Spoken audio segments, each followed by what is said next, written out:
Assalamualaikum warahmatullahi wabarakatuh. Perkenalkan, saya Indamah Yuniboru Saragi dengan NIM 2003-2014-2. Saya dari kelas D Pengelolaan Perkebunan. Nah, di sini saya akan menjelaskan materi tentang biodiesel. Gagasan awal dari perkembangan biodiesel adalah dari suatu kenyataan yang terjadi di Amerika pada pertengahan tahun 80-an ketika petani kedelai kebingungan memasarkan kelebihan produk kedelainya serta anjloknya harga di pasar. Dengan bantuan pengetahuan yang berkembang saat itu, dukungan pemerintah setempat, para petani mampu membuat bahan bakar sendiri dan dari kandungan minyak kedelai menjadi bahan bakar diesel yang lebih dikenal dengan biodiesel. Produk biodiesel dimanfaatkan sebagai bahan bakar untuk alat-alat pertanian dan transportasi mereka. Berdasarkan penelitian yang dilakukan, para ahli telah menyimpulkan bahwa bahan bakar biodiesel memiliki sifat fisika dan kimia yang hampir sama dengan bahan bakar diesel konvensional dan juga memiliki nilai energi yang hampir setara tanpa melakukan modifikasi pada mesin diesel. Penggunaan biodiesel di Eropa dilakukan dengan mencampur bahan bakar biodiesel dengan diesel konvensional dengan perbandingan tertentu, yang bertujuan untuk menjaga faktor teknis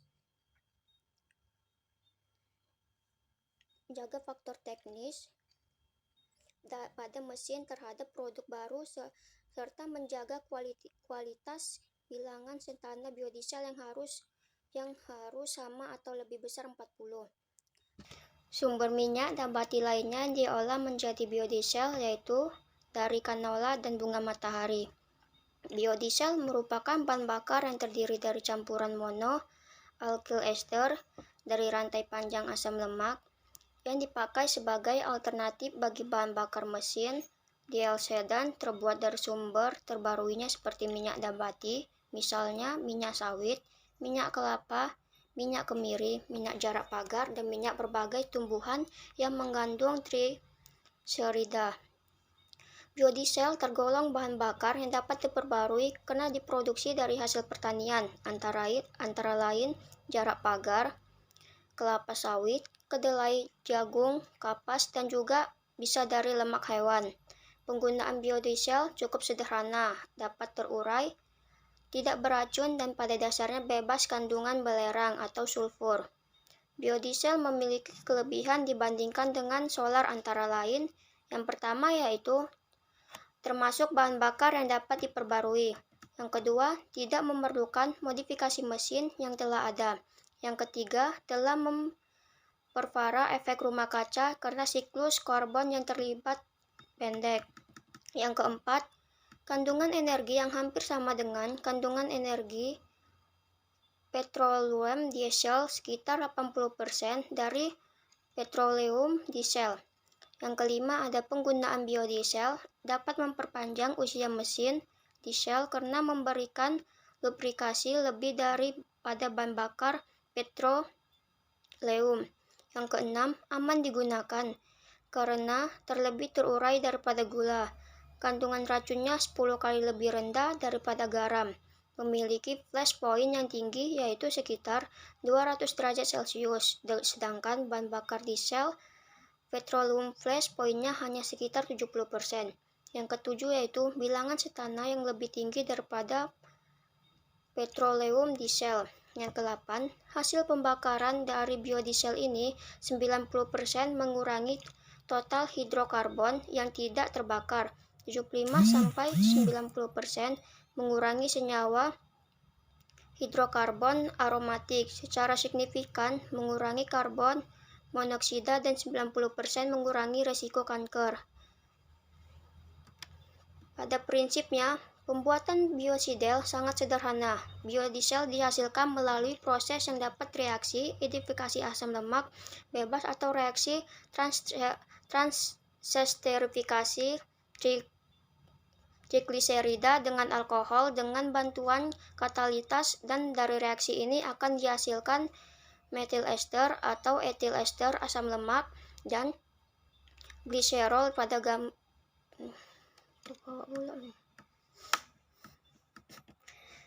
Reaksi transentrifikasi minyak nabati menghasilkan biodiesel juga telah dikembangkan dengan memanfaatkan enzim lipase sebagai katalisnya. Penggunaan enzim lipase ini sangat menarik untuk dikembangkan karena gliserol sebagai hasil samping produksi dapat dipisahkan dengan mudah, serta pemurnian biodieselnya juga sangat mudah dilakukan. Namun, dikarenakan biaya produksi yang cukup tinggi, maka perkembangannya kurang begitu cepat. Tetapi dengan menggunakan metode wall-shell biocatalysis dengan dukungan partikel biomasa telah dapat dilakukan pembuatan biodiesel dengan harga yang jauh lebih murah. Reaksi transentrifikasi merupakan reaksi antara trigliserida dengan alkohol dan katalitas membentuk metil ester asam lemak atau FAME dan gliserol sebagai produk samping transentrifikasi minyak nabati dengan katalitas asam ditunjukkan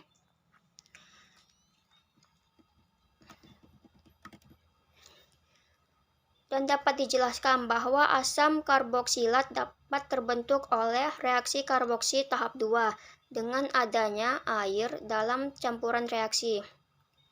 Hal ini mendasari bahwa transentrifikasi dengan katalisis asam harus berlangsung tanpa adanya air.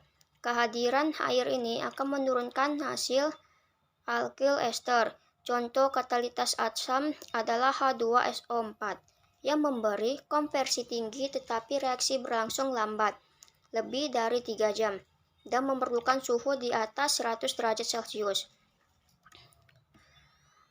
Transentrifikasi dengan katalisis basa pada umumnya berlangsung lebih cepat daripada katalisis asam karena reaksi berlangsung searah. Minyak tidak boleh mengandung air agar reaksi berjalan sempurna dengan katalisis basa. Mekanisme reaksi transentrifikasi dengan katalisis basa ditunjukkan pada gambar tersebut. Proses yang terjadi selama transentrifikasi dengan katalisis basa yang pertama adalah abstraksi proton alkohol oleh katalisis basa membentuk anion alkoksida. Yang kedua, penyerangan gugus karbonil trigliserida oleh anion alkoksida membentuk zat antara tetrahedral. Yang ketiga yaitu terjadinya penataan ulang pembentuk ion digliserida dan molekul alkyl esetar. Yang keempat, ion digliserida tersebut kemudian bereaksi dengan basa terprotonasi membentuk digliserida dan katalisa basa. Tahapan reaksi ini berulang 2 kali hingga membentuk gliserol dan alkyl ester asam lemak. Kondisi proses produksi biodiesel dengan menggunakan katalisis basa adalah yang pertama yaitu reaksi berlangsung pada temperatur dan tekanan yang rendah, yaitu 150 derajat F dan 20 PSI. Yang kedua, menghasilkan konversi yang tinggi 98 derajat dengan waktu reaksi dan terjadinya reaksi samping yang minimal. Yang ketiga, konversi langsung menjadi biodiesel tanpa tahap intermediat dan yang keempat, tidak memerlukan konstruksi peralatan yang mahal. Secara umum, pembuatan biodiesel adalah katalis dan stearin dimasukkan ke dalam reaktor, kemudian dialirkan metanol hasil destilasi ke bagian bawah reaktor. Katalis yang umum digunakan adalah natrium hidroksida atau kaustik soda. Campuran bereaksi pada temperatur 150 derajat selama 1-8 jam dengan pengadukan yang kuat. Katalis yang ditambahkan harus cukup. untuk mengkatalis reaksi dan juga bereaksi dengan asam lemak bebas.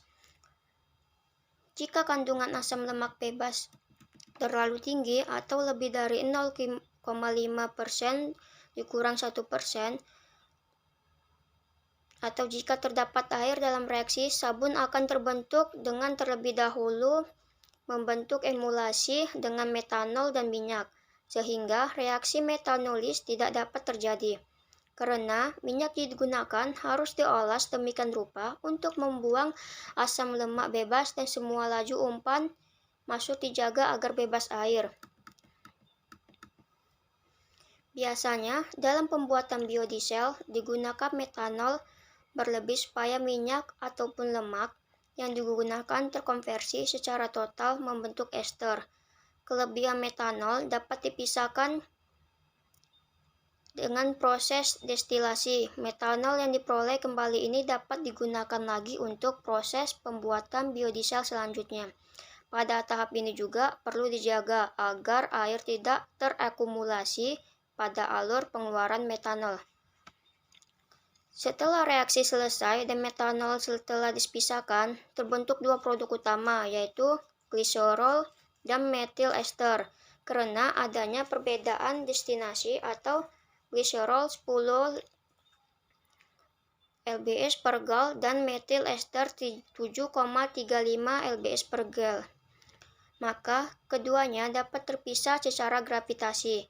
Gliserol terbentuk pada lapisan bawah, sementara metil ester pada lapisan atas. Gliserol yang dihasilkan mengandung katalis yang tidak terpakai dan sabun. Permurnian gliserol dapat dilakukan dengan penambahan asam, pembentukan garam, dan dialirkan ke tempat penyimpanan gliserol kotor. Gliserol yang diperoleh biasanya memiliki kemurnian sekitar 80-88% dan dapat dijual sebagai gliserol kotor. Setelah dipisahkan dari gliserol, metil ester dicuci dengan air hangat untuk membuang residu katalitas dan sabun, lalu dikeringkan dan dialirkan ke tempat penyimpanan. Metil ester yang dihasilkan biasanya mampu mempunyai kemurnian 98% dan siap dijual sebagai bahan bakar biodiesel. Faktor-faktor yang mempengaruhi reaksi transestrifikasi. Yang pertama adalah lamanya reaksi. Semakin lama waktu reaksi, maka semakin banyak produk yang dihasilkan karena keadaan ini akan memberikan kesempatan terhadap molekul-molekul reaktan untuk bertumbuhan satu sama lain. Namun, setelah keseimbangan tercapai, tambahan waktu reaksi tidak mempengaruhi reaksi. Yang kedua itu ada rasio perbandingan alkohol dengan minyak. Rasio moral antara alkohol dengan minyak nabati sangat mempengaruhi dengan metil ester yang dihasilkan. Semakin banyak jumlah alkohol yang digunakan, maka konversi ester yang dihasilkan akan bertambah banyak. Perbandingan moral antara alkohol dan minyak nabati yang biasa digunakan dalam proses industri untuk mendapatkan produksi metil ester yang lebih besar dari 98% berat adalah 6:1. Yang ketiga, jenis katalis. Katalis adalah suatu zat yang berfungsi mempercepat laju reaksi dengan menurunkan energi aktivitas, namun tidak menggeser letak keseimbangan. Penambahan katalis bertujuan untuk mempercepat reaksi dan menurunkan kondisi operasi. Tanpa katalis, reaksi transferifikasi baru dapat berjalan pada suhu 250 derajat Celcius. Ketika reaksi selesai, kita akan mendapatkan massa katalis yang sama seperti pada awal kita tambahkan. Katalis yang dapat digunakan dapat berupa katalis homogen atau heterogen. Yang pertama ada katalis homogen. Katalis homogen adalah katalis yang mempunyai fasa sama dengan reaktan dan produk. Katalis homogen yang banyak digunakan pada reaksi transterifika adalah katalis basa atau alkali seperti kalium hidroksida atau KOH dan natrium hidroksida atau NaOH. Penggunaan katalis homogen ini mempunyai kelemahan, yaitu bersifat korosif, berbahaya karena dapat merusak kulit, mata, paru-paru bila tertelan, sulit dipisahkan dari produk sehingga terbuang pada saat pencucian. Mencemari lingkungan, tidak dapat digunakan kembali. Keuntungan dari katalis homogen adalah tidak dibutuhkannya suhu dan tekanan yang tinggi dalam reaksi. Yang kedua ada katalis heterogen. Katalis heterogen adalah katalis yang mempunyai fase yang tidak sama dengan reaktan dan produksi. Jenis katalis heterogen yang dapat digunakan adalah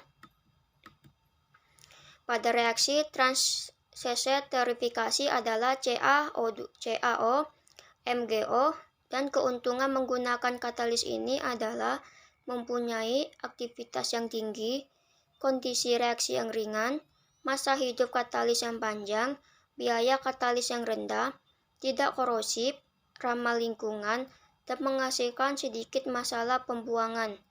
Dapat dipisahkan dari lautan produksi sehingga dapat digunakan kembali. Katalis berfungsi untuk mempercepat reaksi dan menurunkan energi aktivitas sehingga reaksi dapat berlangsung pada suhu kamar. Sedangkan tanpa katalis, reaksi dapat berlangsung pada suhu 250 derajat Celcius. Katalis yang biasa digunakan dalam reaksi transsesterifikasi adalah katalis biasa seperti kalium hidroksida atau KOH dan natrium hidroksida atau NaOH. Katalis yang biasa digunakan dalam reaksi transsesterifikasi adalah katalis basa seperti kalium hidroksida KOH dan natrium hidroksida NaOH. Reaksi transsesterifikasi dengan katalis basa akan menghasilkan konversi minyak nabati menjadi metil ester yang optimum atau 94% sampai 99%. Dengan jumlah katalis 0,5% sampai 1,5%. BB minyak nabati. Jumlah katalis KOH yang efektif untuk menghasilkan konversi yang optimum pada reaksi transsesterifikasi adalah 1% BB minyak nabati. Ada berbagai katalis lain yang ditunjukkan untuk kandungan silika yang banyak bersifat tidak aktif pada reaksi metanolis, dan yang sangat aktif adalah katalis dengan kandungan senyawa komponen kalsium dan natrium. Senyawa dengan nilai 10 memberi arti katalis mampu mengkonversi hingga 95%, tetapi pada kenyataannya katalis tersebut juga banyak sekali menghasilkan sabun. Katalis dengan komponen kalsium dan magnesium kurang baik digunakan sebagai katalis karena cenderung membentuk sabun atau memiliki sifat ganda. Senyawa yang mengikat komponen Si, Mg, dan Ai cenderung berfungsi sebagai penyangga katalis. Katalis logam seperti Cu dan Sn pada reaksi metanolis tidak ditemukan hasil berupa metil ester. Katalis yang bersumber dari limbah seperti janjang sawit dan limbah sekam padi juga dapat digunakan sebagai katalis. Sekam padi mengandung senyawa dengan komponen K dan Na. Janjang sawit banyak mengandung komponen K yang baik sebagai katalis. Suhunya, kecepatan reaksi transsesterifikasi meningkatkan pada suhu yang mendekati titik didih alkohol yang digunakan. Suhu selama reaksi transesterifikasi dapat dilakukan pada rentang suhu 30-65 derajat Celcius dan dijaga selama proses tergantung dari jenis minyak yang digunakan. Dalam proses transesterifikasi, perubahan suhu reaksi menyebabkan gerakan molekul semakin cepat. Tumbuhan antara molekul bereaksi meningkat atau energi yang dimiliki molekul bisa mengatasi energi aktivitas. Dengan kata lain, perubahan suhu akan mempengaruhi probabilitas atau peluang molekul dengan energi yang sama atau lebih tinggi dari energi aktivitas. Suhu mempengaruhi viskositas dan densitas karena viskositas dan densitas merupakan dua parameter fisik penting yang mempengaruhi pemanfaatan biodiesel sebagai bahan bakar. Semakin tinggi suhu menyebabkan gerakan molekul semakin cepat atau energi kinetik yang dimiliki molekul-molekul reaksi semakin besar sehingga tumbuhan antara molekul reaksi juga meningkat. Yang kelima ada pengadukan. Peningkatan kecepatan pengadukan meningkatkan kecepatan reaksi karena dengan pengadukan akan mempercepat pergerakan molekul dan memperbesar peluang terjadinya tumbuhan antar molekul. Pada awal reaksi, pengadukan berfungsi untuk mendorong terjadinya difusi antara minyak sampai terbentuknya metil ester. Yang kelima yaitu lama waktu pengendapan atau settling. Lama waktu pengendapan berpengaruh pada proses transesterifikasi dua tahap, yaitu melakukan dua kali proses transesterifikasi. Pengendapan ini bertujuan untuk memisahkan gliserol dan biodiesel. Waktu pengendapan metil ester mempengaruhi bilangan asam. Ketika pengendapan yang lebih lama, diduga tingkat oksidasi pada proses dua tahap lebih tinggi daripada proses satu tahap. Hal ini mengakibatkan bilangan asam menjadi lebih tinggi. Umumnya, biodiesel cenderung mudah mengalami kerusakan oleh proses oksidasi dan hidrolisis. Pada waktu penyimpanan, karena adanya asam lemak tak jenuh yang merupakan penyusunan komposisi biodiesel. Yang ketujuh, ada kandungan air. Keberadaan air yang berlebihan dapat menyebabkan sebagian reaksi dapat berubah menjadi reaksi sabun atau sponifikasi yang akan menghasilkan sabun, sehingga meningkatkan viskositas, terbentuknya gel, dan dapat menyulitkan perpisahan antara gliserol dan biodiesel. Dan yang ke-8 ada metanol. Jenis alkohol yang selalu dipakai adalah proses transesterifikasi antara metanol dan etanol.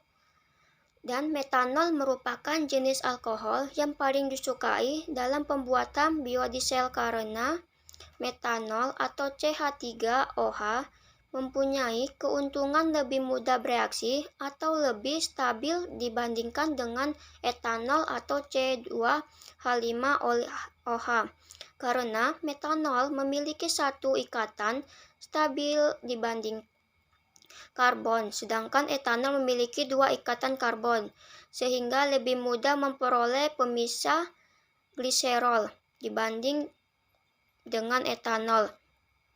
Kerugian dari metanol adalah metanol merupakan zat beracun dan berbahaya bagi kulit, mata, paru-paru, dan pencernaan dan dapat merusak plastik dan karet berbuat dari batu bara.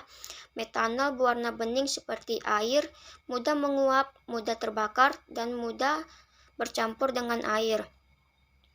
Etanol lebih aman, tidak beracun, dan terbuat dari hasil pertanian. Etanol memiliki sifat yang sama dengan metanol, yaitu berwarna bening seperti air, mudah menguap, mudah terbakar, dan mudah bercampur dengan air. metanol, dan etanol yang dapat digunakan hanya yang murni 99%.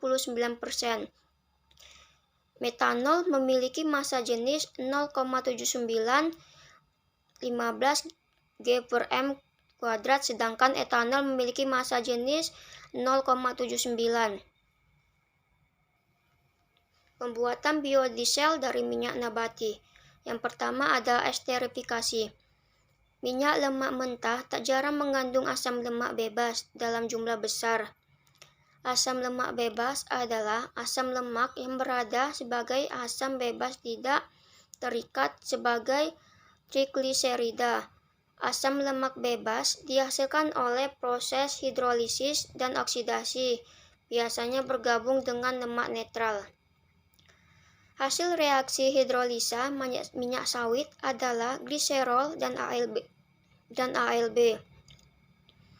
Reaksi ini akan dipercepat dengan adanya faktor-faktor panas, air, keasaman, dan katalis atau enzim. Semakin lama reaksi ini berlangsung, maka semakin banyak kadar ALB yang terbentuk kadar asam lemak bebas dalam minyak kelapa sawit. Biasanya hanya di bawah 1%.